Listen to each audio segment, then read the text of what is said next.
Hello friends, welcome to बुनियाद। दोस्तों, हम लोग पढ़ रहे थे क्लास 10th हिस्ट्री का 4th चैप्टर, जिसका नाम है भारत में राष्ट्रवाद। और हम लोगों ने इसमें अब तक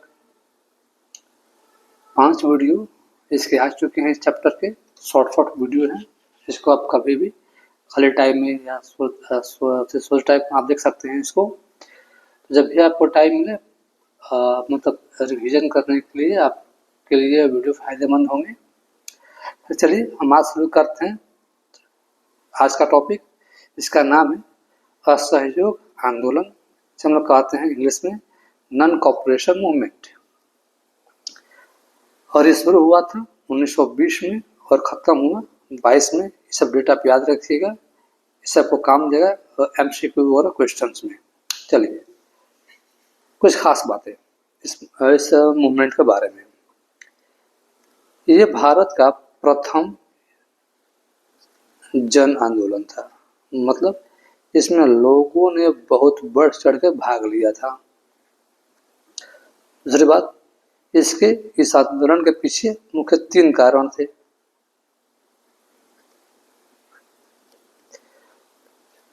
आप पहला देख सकते हो, खिलाफत का मुद्दा। इसका वीडियो कल आया था। खिलाफत का जो मुद्दा था, जो तुर्की वाला, वो सेकंड देख लीजिए आप। पंजाब में जो कार्रवाई की गई थी, मतलब यह थे जालियांवाला बाग,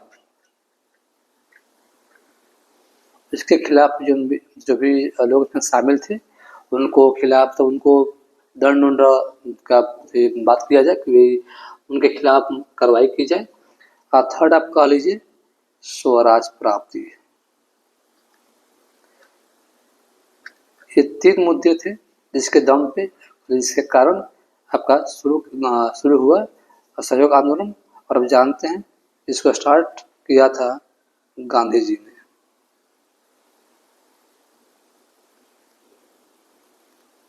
खैर, अब इस आंदोलन के लिए, ये आंदोलन कैसे आगे बढ़ेगा, इस आंदोलन के लिए कहा जाए तो 2 तरह के कार्यक्रम बनाए गए थे, पहला और दूसरा। आप पहला कह सकते हैं वो था कि भाई तब कल अंग्रेजों को कह लीजिए नैतिक तौर पे कमजोर करना है, कैसे भाई? तो जो भी उपाधियां थी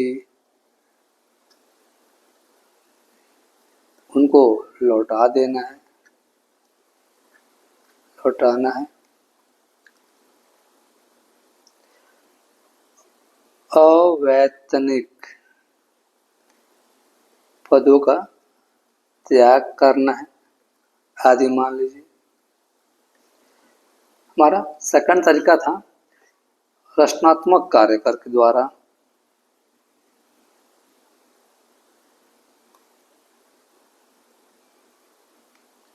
जैसे आप कह सकते हैं कि न्यायालय की जगह पर पंचायत का फैसला माना जाएगा। जो भी मतलब अंग्रेजी विद्यालय थे अंग्रेजों द्वारा, या कॉलेज थे, जो भी कह लीजिए आप, इन सब के बदले भारतीय व्यवस्था, भारतीय स्कूल कॉलेज को अपनाया जाए। चरखा का वितरण किया जाए। याद रखिएगा, 20 लाख चरखा बांटने का लक्ष्य था। और आप कह लीजिए तिलक स्वराज कोष, तिलक की वर्ड याद रखिएगा, तिलक स्वराज कोष में 1 करोड़ रुपए को इकट्ठा करना था। ये सब लक्ष्य थे इस आंदोलन के। अब देखते हैं हम लोग ये जो आंदोलन था नॉन कॉपरेशन वो कैसे स्टार्ट हुआ। 1 जनवरी तारीख याद रखिएगा 1921 को ये शुरू हुआ और तो बहुत बड़ा सहयोग भारतीयों को मिला। कल भारतीयों ने पूरा सहयोग किया इस आंदोलन में। जैसे विद्यार्थियों ने अपना स्कूल कॉलेज छोड़ दिया,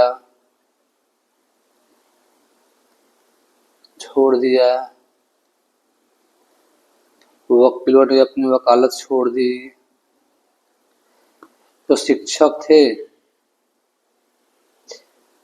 कह लीजिए बहुत से जो तो सरकारी विभाग में थे, उन सब ने अपना अपना काम छोड़ दिया, सेवा छोड़ दिया। जैसे अपना नाम सुना होगा CR दास, चित्तरंजन दास, मोतीलाल नेहरू, आप जानते हैं जो गांधी जी के पिता थे। ये लोग उस समय भारत के अच्छे वकील हुआ करते थे। इन लोगों ने भी अपना वकालत छोड़ दिया और इसमें उसी वक्त प्रिंस ऑफ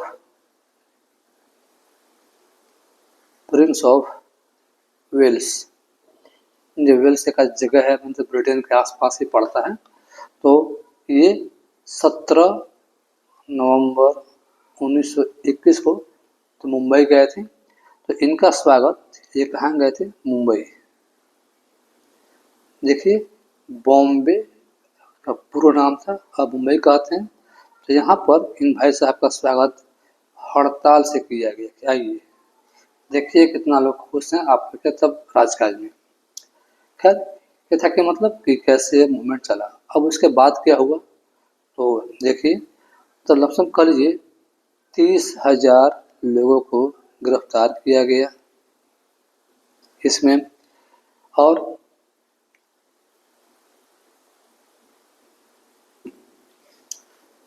इसी बीच 5 फरवरी 1922 को एक जगह है चौरी चौरा,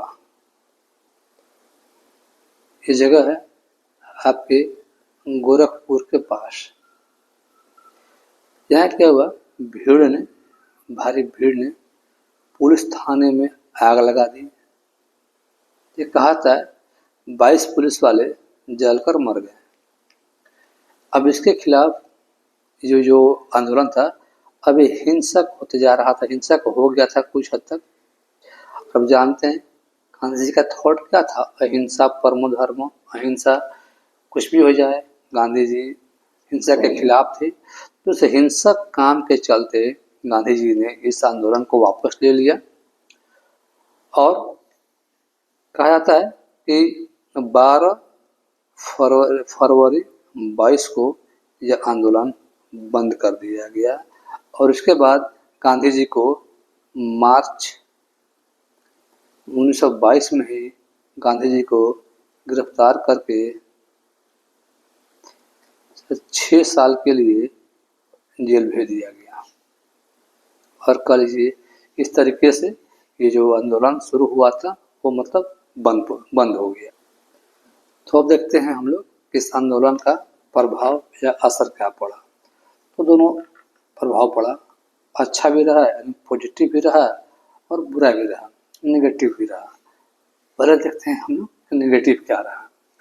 तो गांधी जी के जैसे गांधी जी को अरेस्ट किया गया ना, जो खिलाफत का मुद्दा था ये भी खत्म हो गया। जो पंजाब का मुद्दा था वे दोषियों को तब मतलब पनिशमेंट दिलाया जाए वो भी खत्म हो गया आपका। जो बात करते थे हिंदू मुस्लिम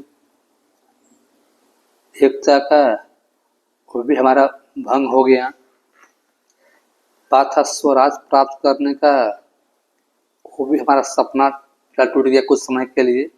लेकिन हाँ कुछ तब ये ठीक है, हमें विश्व आंदोलन को बंद होने से हमेशा लॉस ही नहीं हुआ, कुछ फायदा भी हुआ। तब कुछ हमको पॉजिटिव भी चीज़ मिला। जैसे क्या मिला कि मतलब कह सकते हैं कि जनता का विश्वास बढ़ा। ऐसे ऐसे फिर से आंदोलन हो सकते हैं। इसकी तब एक झलक कॉलेज देश को मिला। पहली बार पूरा देश एक साथ आया, जो कि कम बड़ी बात नहीं थी हमसे की है। और हिंदी भाषा को मान्यता मिली कि भाई हिंदी भाषा ही पूरे भारत को जोड़ सकती है, एक कर सकती है। और चरखा और कह लीजिए करघा को भी बढ़ावा मिला।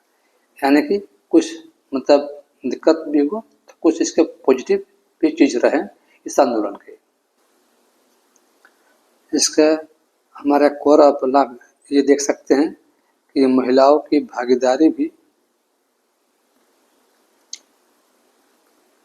अब राष्ट्रीय कह लीजिए मतलब आंदोलन में बढ़ने लगी थी। एक मिनट, भागीदारी, जस्ट मिनट, महिलाओं की भागीदारी भी इस मतलब राष्ट्रीय आंदोलन में बढ़ने लगी थी अब। और हम व्यापार की बात करें तो कह लीजिए जो व्यापार था अंग्रेजों का, तब कह लीजिए वह 104 करोड़ से घट के मात्र लमसम 58 करोड़ पे आ गया था। इतना प्रभाव हुआ था इस आंदोलन का, क्योंकि जानते हैं इसमें अब हम लोगों ने विदेशी कपड़ों का इस्तेमाल भी बंद कर दिया था कि भाई विदेशी कपड़ों या कोई भी सामान जो बाहर से बना है इस्तेमाल नहीं करना है, क्योंकि अंग्रेज भारत में व्यापार के लिए ही आए थे। और अगर हम उनके व्यापार को ही कम कर दें तो यह क्या करेंगे। तो बहुत हद तक मतलब उनको इकोनॉमिकली आर्थिक तौर से नुकसान भी हुआ था। खैर इस आंदोलन के हटने के बाद से आप जानते हैं कि उस टाइम भारत की एक बहुत बड़ी पार्टी थी भारतीय राष्ट्रीय कांग्रेस। तो वो नहीं चाहती थी कि गांधी इस मूवमेंट को बंद करें, फिर भी बंद कर दिया गया। तो इसके कह लीजिए खिलाफ 1923 में, याद रखिएगा 1923 में स्वराज पार्टी का गठन हुआ। इसमें दो नाम आता है, एक वो थे मोतीलाल नेहरू जी और एक थे चित्तरंजन दास।